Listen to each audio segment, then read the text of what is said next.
Well, the issue is the budget process and planning. Is it going well? Is it going as it should be? Well, for 2 days, the Senate Committee on National Planning and Poverty Alleviation and Finance, chaired by Barnabas Gamade, met with the Finance Ministry, the National Planning Commission, and other financial experts in Abuja. What were they deliberating on? How to plan the budget properly. Now, the coordinating minister for the economy and the Minister of Finance, Dr. Okonjo-Iweala, says the problem with the economy is not the current budgeting system, but volatility in terms of the country's revenue. Now, one of the arguments by experts is that the budget office should be removed from the Ministry of Finance, but she's arguing that the budget office should remain with the Ministry of Finance. Now, the permanent secretary of the National Planning Commission disagreed with the minister, saying there's a sharp disconnect between the multi-year development plans and annual budgets. Let's take a quick look at the issues and we'll be back to continue with the program. Ministries involved in planning and budgeting were put on the hot seat on day 2 of the public hearing organized to examine the country's planning and budgeting process. In the past 2 days, financial experts have been making presentations at the hearing calling for a more coherent and inclusive national planning to drive the annual budgeting process.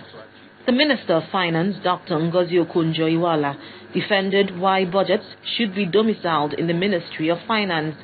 She also explained that the problem with the economy is not the budgeting process. If you study the situation well, you will see that the volatility in terms of the country's income, which we have always illustrated, explains. It's not because budget and planning are not together. It's because the resources underpinning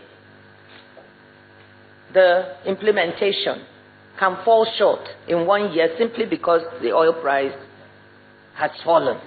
The minister also defended the envelope system. Prior to this system, when we came in the first time, we found that the ministries, departments, and agencies did not have any ownership of the budget.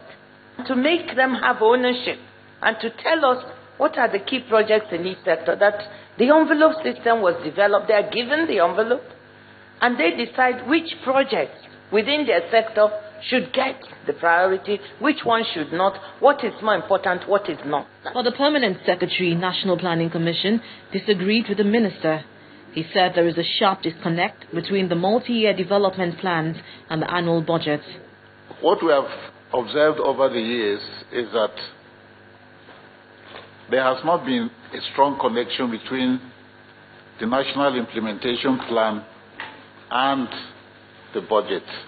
Because for us to be able to achieve the GDP size of $900 billion, to see that the budget and the plans are speaking to each other. The Permanent Secretary called on the National Assembly to enact a law to ensure that ongoing projects in ministries, departments and agencies are completed before funds are appropriated for new projects. Linda Akibe, Channels Television News. Well, there you have it. That's the issue, and that's where our focus will be on Business Morning this Wednesday, this beautiful Wednesday, 5th of June. And I'm being joined by an economist, Kola Ogunleye, who will be looking at these issues with me. Thank you so much, Kola, for joining us. Yeah, thank you very much. Now, you listened to that report. Yeah. Would you say the Budget Office has really carried out its duties as it should have? Yeah. Let me start this way. There are constitutional responsibilities, even for ministries. As far as the Finance and Management Control Act of 1958 is concerned, as amended, the whole of the budget process, they call it the supply procedure, is to be anchored by the person who is holding the position of the Minister of Finance. So that is the constitutional and the legislative background to this. I don't know what the National Assembly is attempting to do. Okay, let's leave the constitutional provision as it is. Now, what exactly takes place now? The way the budget process is now, I think the major problem is not about transferring it from Finance Ministry to, even if you have a budget office, you still have to report to the Minister of Finance.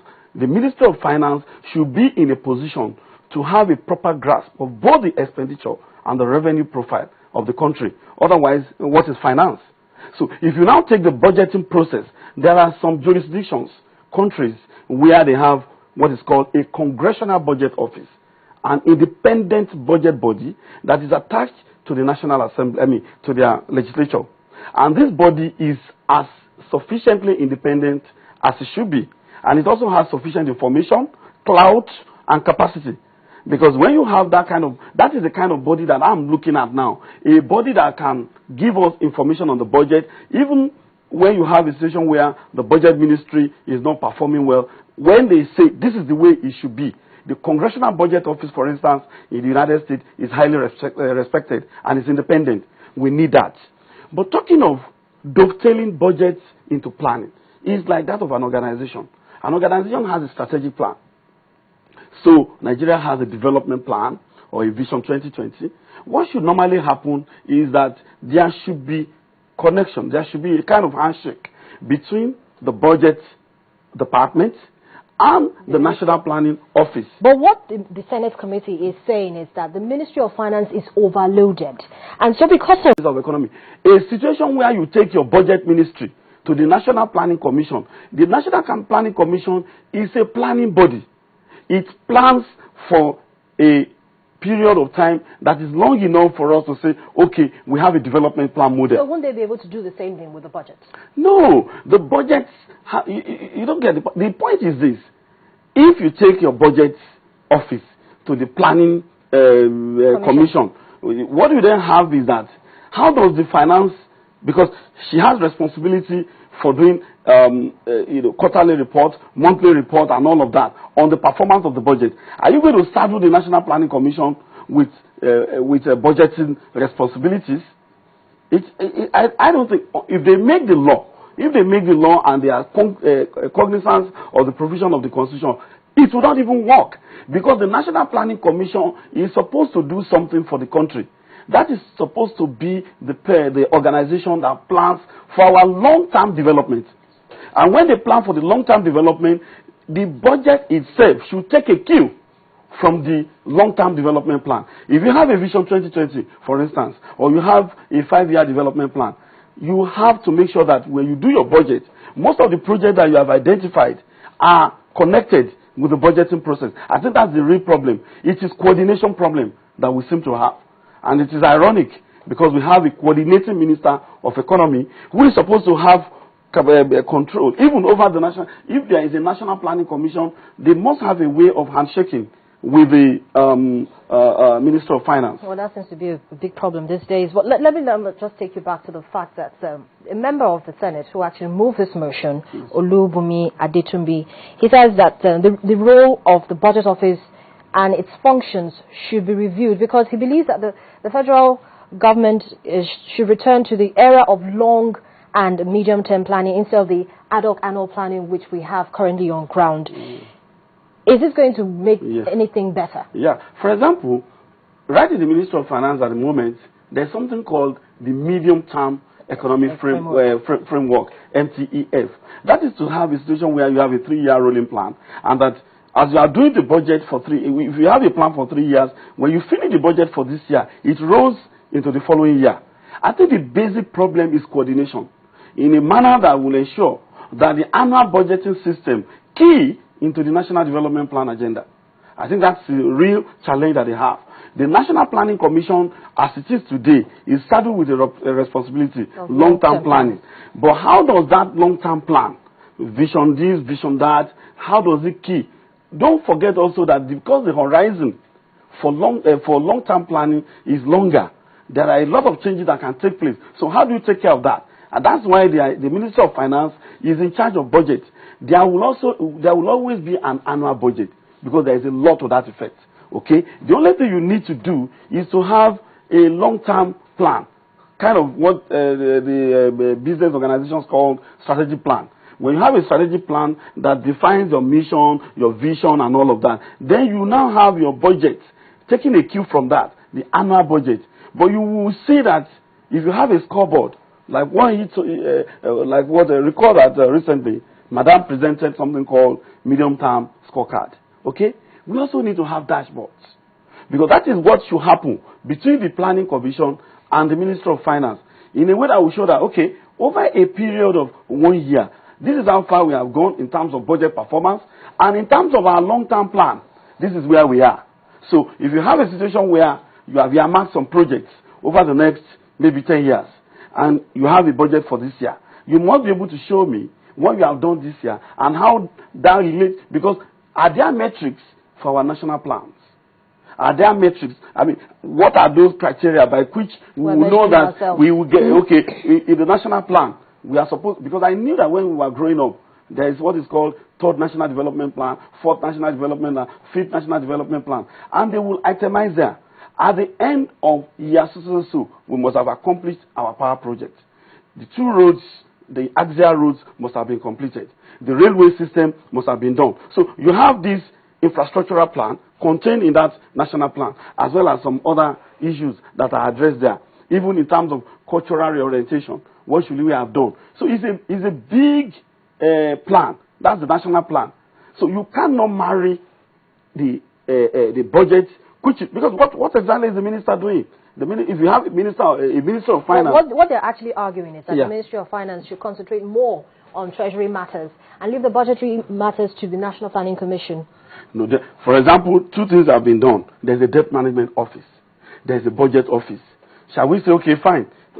All these are branches of finance as specified in the Constitution. When you look at the finance, before there was no such thing.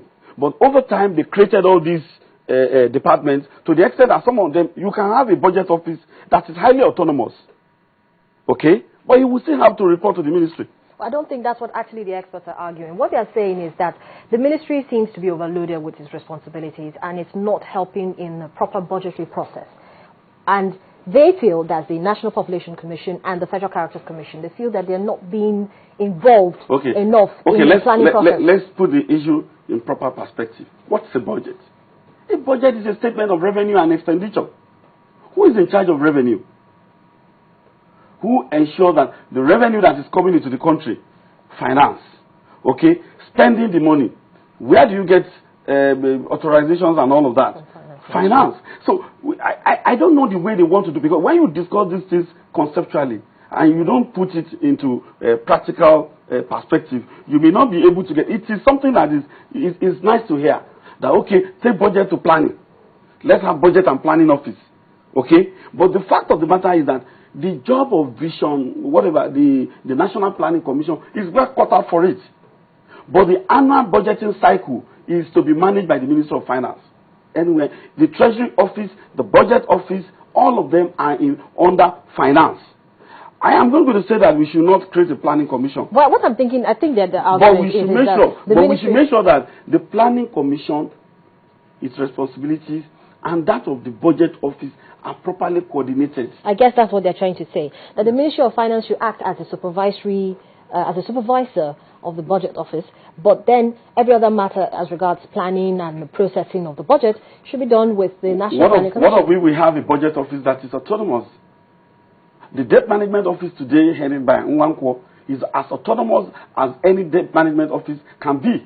So that's what we should be looking at. That's what we should be doing. Like, we should look at reinforcing the budget office to make it autonomous, more efficient, and more effective.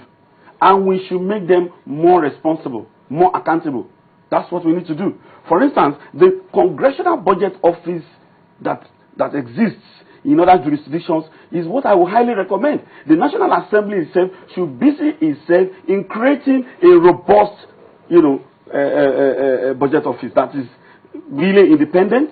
For instance, when there are tax issues in the United States, the statement from the Congressional Budget Office is taken seriously. So they should try and reinforce some of the institutions that are within their own control, instead of saying, okay, we want to merge budget office with National Planning Commission. That is my position. Okay, Kola, thank you so much. Just hold your thoughts. We'll be back in just a moment. You're still watching this morning, the midweek edition on Channels Television, and we're looking at debating the budget planning process. We'll be back in just a moment.